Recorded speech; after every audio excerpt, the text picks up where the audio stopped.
Welcome to the fifth video in the Steps Method concept series. Today I'm going to discuss attacking the king.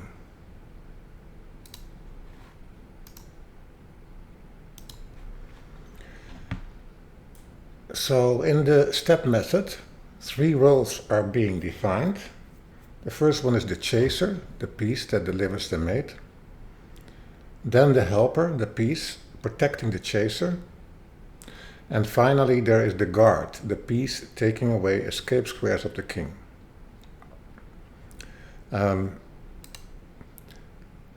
We have a process in the step method for the mating attack. And the first one is recognizing typical attacking motifs. So this can be the Greek gift or the fried liver attack. So typical weak points are F2 and the diagonal from H4 to E1. And when you know those motifs, they can help you in finding an attack on the king. The steps that you use in the lower steps are gaining access to the king, bringing attackers and eliminating defenders, and it's really about the balance between attackers and defenders. You have an army and you have to defeat another army, and it's the strength of your total force. So it's the number of attackers and their cooperation. Then it's very useful if you know a number of mating patterns. And those are piece configuration, and it's the way pieces cooperate together. And if you recognize them, that they are present in your position, then you can work towards them and deliver the mate. So let's go now to the chess and chess space. So we start with the three roles, and you can see black is to move.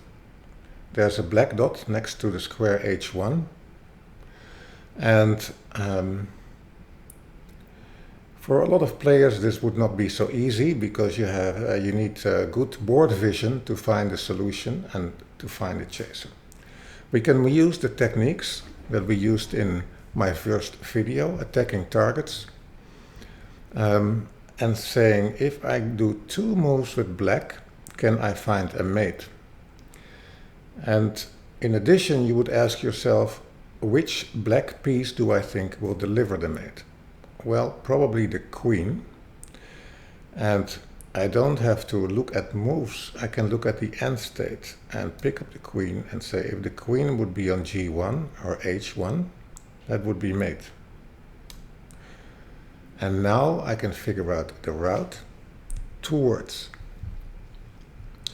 H1, which is the square that we can go to, and the route is over H8. And these moves are for a lot of players difficult, backward queen moves. And so a lot of players would be looking here, for instance, at queen f3, but the bishop on c6 is defending that square. So queen h8, f3, delivering the mate. So this is the role of the chaser. Next up is the helper.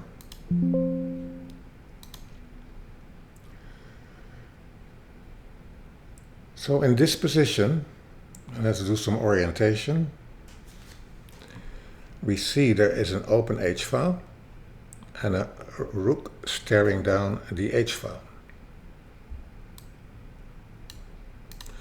We also see that the bishop is spinning the pawn on f2 to the king.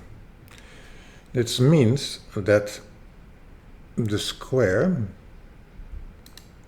G3 is actually not defended.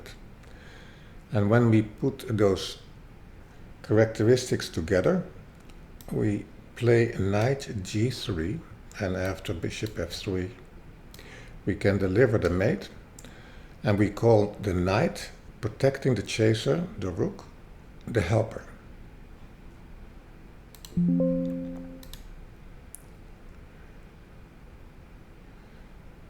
Now we go to the guard. Looking at this position, a lot of players, when they do the orientation, they would start with a check, queen h8. They see that the king escapes, and then I can follow up with another check, and the king escapes even further. So then you go back and say, can I take away the escape squares of the king? Yes, by reversing the move order. So I play rook e1, taking away the flight square e7, and after rook e1, it's impossible for black to prevent the mate with queen h8. So three roles: the chaser delivering the mate, the helper protecting the chaser, and the guard taking away escape squares. So now let's go to the process, and we start with the first element, and this is actually a position from my course on Chessable, Scotch Gambit, the modern attack. So white plays d4, this is the start of the modern attack, and in this variation black plays d6 to defend the pawn on e5. Now white plays knight g5, attacking f7, and now we have to look at this position, and a lot of players probably know the fried liver attack and say this is similar. So this is a motif that they know from the regular Italian game, and they will consider the sacrifice knight takes f7 followed by queen f3. So there is an existing motif from the fried liver attack, but the conditions, the circumstances are slightly different. What is different in this position in the Scotch Gambit from the regular fried liver attack? So let's go back.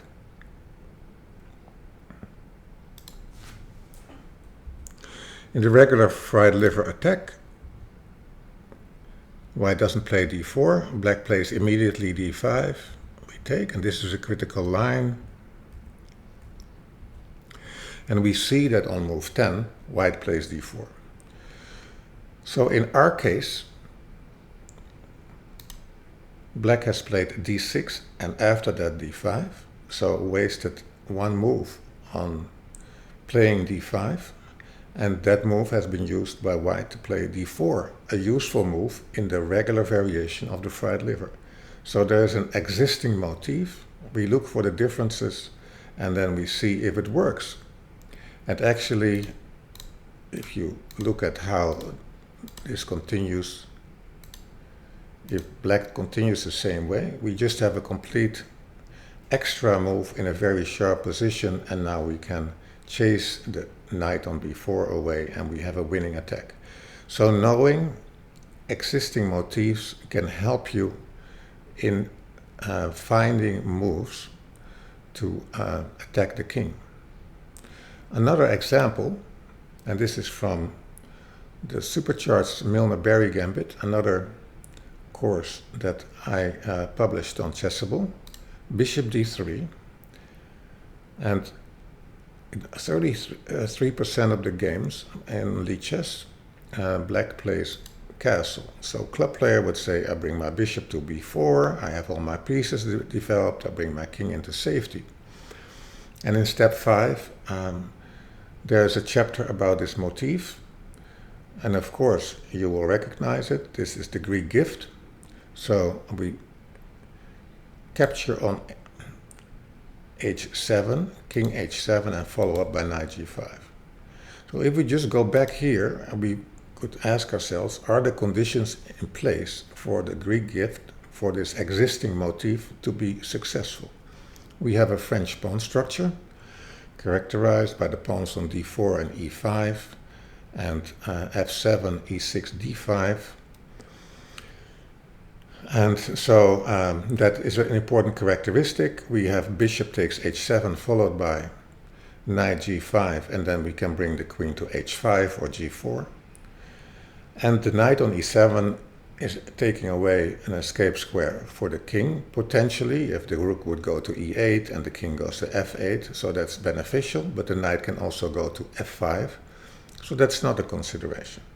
So it is for us an important starting point to say, okay, let's calculate king g8, queen h5, is this winning? And the alternative, king g6, and if you know this motif, you would be looking at three moves here, queen d3, queen g4, and h4, and you have to consider, you have to calculate which one is the correct continuation or whether they all, three of them win.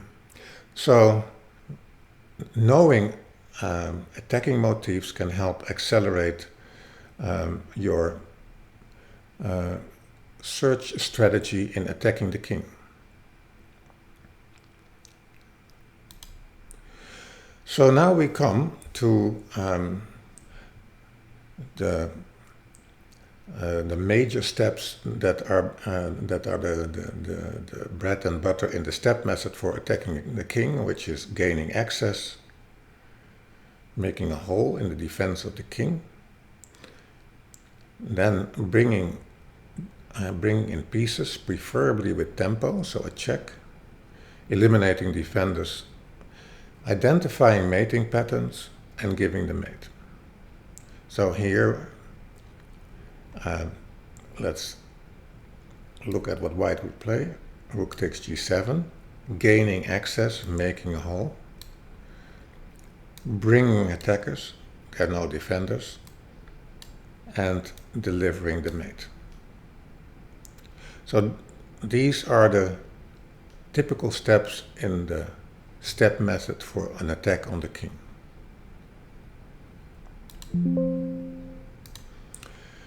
Now let's go to a more complicated example. So in this case,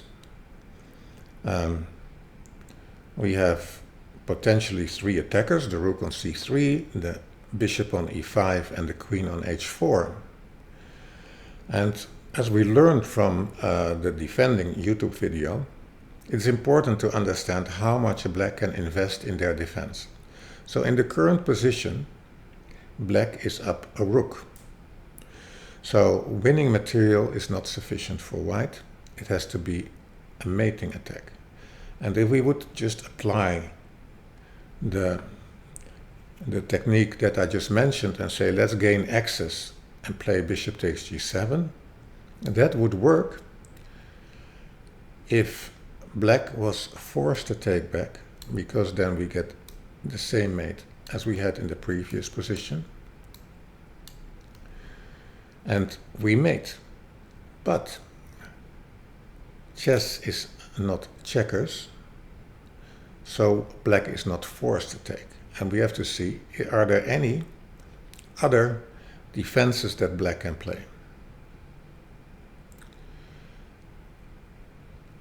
And a defense that is actually very strong here is to play f6.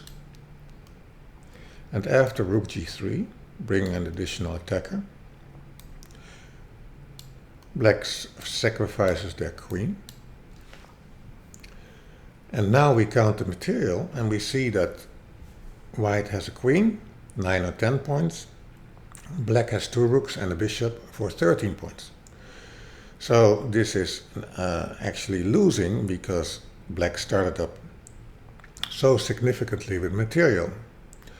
Well, the first thing we try in the step method is to see, does it matter if we change the move order? So instead of bishop takes g7, we could say, let's try rook g3, right? And then after g6, queen f6, then we have an unstoppable mate. Again, black plays f6. It's you can say the rook is spinning the pawn on G7, so I can just take the pawn. Black says that's true. Please do so. And brings the rook. Again, we see the fact that black was up material is very important because white has insufficient material to mate the king and is still a bishop down despite winning an exchange and a pawn. So going back to the starting position, we saw that in both instances the defense was hanging on a move f6, and it is often in chess the case that if the opponent has a defense, that you say, can I prevent my opponent from playing the move f6? And of course, the most forceful way to do that is by playing queen f6. Black is forced to take, and after rook g3, king h8, we play bishop takes f6.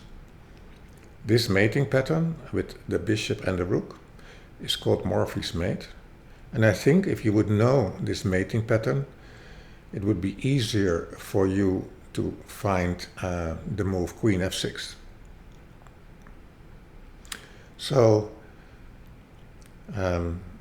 mating patterns can help. When I was discussing the process, I said it is bring attackers, eliminate defenders. But in elimination of defense, we have learned that it's not eliminating defenders, but defense. So in this case, we are going to show that sometimes you have to block an escape square by putting an enemy piece there. If we would check the king, or rook g8, the king would escape, and there would be no mate. So we are going to bring the guard with f6. The guard is not safe. The guard gets taken, but the queen has been forced to give up the defense of the pawn on b4. The only way black can defend is by interposing. And now black has blocked the escape square of the black king on f8, and we can deliver the mate with the chaser rook g8, defended by the helper rook g2.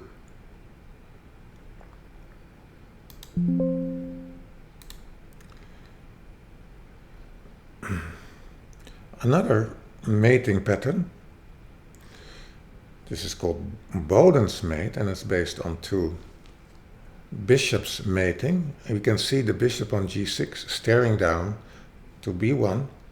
At the moment, the white king has no escape squares, so we can play the move queen takes c3, and after b takes c3, we have the mate bishop a3. So knowing mating patterns accelerates the process of attacking the king. In the step method, there is not a lot of attention to the names of the mating patterns, but you practice a lot the typical configurations and the cooperation between the pieces that deliver the mate. So it can be the queen and the knight, for instance, which are a very powerful combination. As Garry Kasparov found out when he was playing Deep Blue.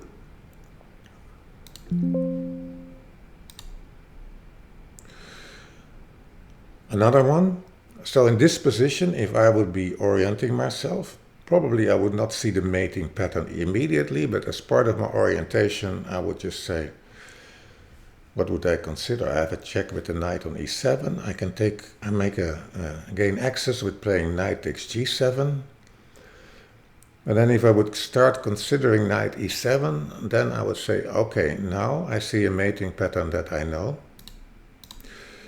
And this is Anastasia's mate. And it comes from the novel Anastasia und das Schachspiel by Wilhelm Heinze, published in 1803. There are no diagrams in that book. It's all written. But this mate is first appeared in this novel. So let's close out with this position. So in this position, let's first do the orientation. So in the step method, right, in the search and solving strategy, that will be the subject of a subsequent video, there are 3 parts to the process. The first one is orientation. Then we visualize and calculate and evaluate the final position that we have visualized and calculated. And then we verify. So in this position, let's look at some characteristics. We have a knight on c3, undefended, a rook on h1, undefended. Those 2 pieces are on one line. So that leads to the tactical idea, the motive of bishop d4 pinning. We see that the bishop is looking down to the king and f2 is being pinned. For a lot of club players, they would not recognize that there is a kind of pressure, an X-ray attack from the rook of f8, also on f2. At the moment there's a knight in between, but there is, you could say, potential pressure if we move the knight away. And then the final part is, of course, is that the rook on a8 is not in the game. And in a way, if we look at the pieces on c1 and a1, they're not very active. So what are typical candidate moves based on the characteristics that we just mentioned? The first one could be a direct attack, saying, you know, I'm going to threaten mate. Knight g4, queen h2, queen h1 would be checkmate. So I could play knight g4 immediately. The second move could be, I'm going to play bishop d4, pinning the knight on c3 to the rook on a1, and with the idea, if white defends, to bring an additional attacker and take advantage of that pin. A third move that is often mentioned by my students is queen g3, bringing the queen into the attack closer to the king, attacking f2. And finally, you can say, you know, let me just develop the remaining piece. So let's have a look. And I think it would be actually good for people to visualize the different possibilities here. So we have looked at 4 candidate moves: knight g4, bishop d4, queen g3, and rook e8. Bishop d4,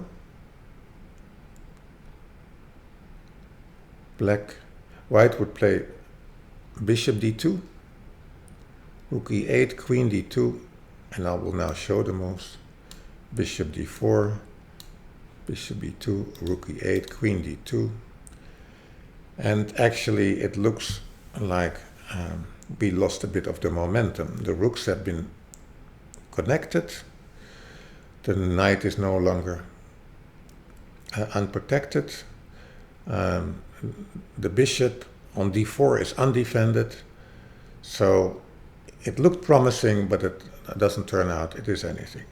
Now let's look at the queen g3 move. So from my perspective, when I look at this position as a master, I'm not very fond of the move, because I'm creating a big dependency in the position, in the sense that the bishop on b6 is saving the life of the queen on g3. If the pawn on f2 would not be pinned, then I'm losing the queen. And I don't like that dependency, that the queen is dependent upon the bishop being on b6, and otherwise she will lose her life. So either it has to be a very forceful win, but for me this would be a suspect candidate move for that reason. And of course, so when you say that the queen's life depends on the bishop on b6, you start thinking like, how can I attack that crucial defender of the queen in that sense? And one of the ways would be to say, okay, I play bishop e3. We cannot play d4 and to have a double attack on the knight and the bishop on e3. So we take, and suddenly our whole attack and all our pressure that we have has evaporated. So let's look at knight g4. So knight g4 threatens queen h2, king f1, queen h1 checkmate. So let's visualize here. So h takes g4 seems forced, a rook takes f2, queen takes f2, bishop takes f2, king takes f2. Let's do the count. So this is hard visualization. Black sacrificed the knight on g4, the bishop on b6 and the rook for a total of 11 points, and got the queen and the pawn on f2 and the pawn on g2 and g4 are double pawns. So in that position we have lost, you could say, 11 and gained 10 or 11. But now it's very crucial that we don't stop the analysis, so no premature closing, but we see that in that final position we have a double attack with the queen on the king and the undefended piece. So at the start, when we were doing our orientation, it didn't seem that the knight being undefended and the rook on a1 being undefended was an important characteristic, but it actually is important. So we have queen f6, and after the king moves back to g1, we take on c3. So now let me show it. We take,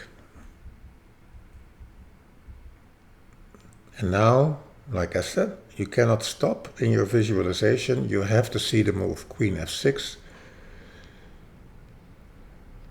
picking up and then attacking, and probably white would play the bishop away. And if you look to the current position, black is winning, but there is some coordination between in the white pieces because they are connected. So now we have to think, what changes if we play rook e8 first? And as I mentioned, of course it's very important to think about the balance between the attackers and the defenders. And if we look at the two variations that we are going to discuss, what we're going to see, if we first play this, and we get to this position, there's one defender, the queen, and we have four attackers basically, the bishop, the queen, the knight, and the rook. If we play immediately